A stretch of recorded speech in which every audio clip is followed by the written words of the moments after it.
So finally the most awaited movie Harihara Veeramallu movie July 24th కి release కాబోతుంది. దానికి సంబంధించి ఇప్పుడు శిల్పకళ వేదికలో ఒక pre release event grand event ని స్టార్ట్ చేయబోతున్నారు. అండ్ మరి కాసేపట్లో పవన్ కళ్యాణ్ కూడా ఇక్కడికి రాబోతున్నారు.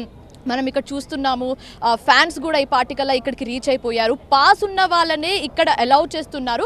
పాస్ లేకపోతే తిరిగి వెళ్ళిపోవాలని పోలీసులతో పాటు మేనేజ్మెంట్ వాళ్ళు కూడా రిక్వెస్ట్ చేస్తున్నారు. సో ఈ ఈవెంట్కి చీఫ్ గెస్ట్ లిస్ట్ కూడా చాలా పెద్దగానే ఉంది. ఈ ఈవెంట్కి Karnataka forest department minister Eshwar Khandre గారు అండ్ అలాగే ఆంధ్రప్రదేశ్ సినిమాటోగ్రఫర్ మినిస్టర్ దుర్గేష్ గారు, ఆ తర్వాత డిప్యూటీ స్పీకర్ రఘురామకృష్ణం రాజుతో పాటు ఆంధ్రప్రదేశ్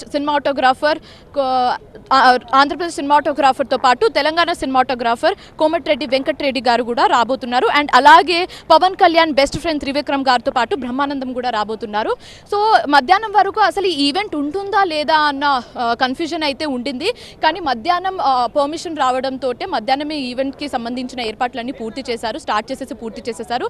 ఆ తర్వాత ఈ ఈవెంట్కి పూర్తి బాధితులు నిర్మాతలే అని అండ్ ఈవెంట్ మేనేజరే పూర్తి రెస్పాన్సిబిలిటీ తీసుకోవాలని పోలీసులు చెప్పారు.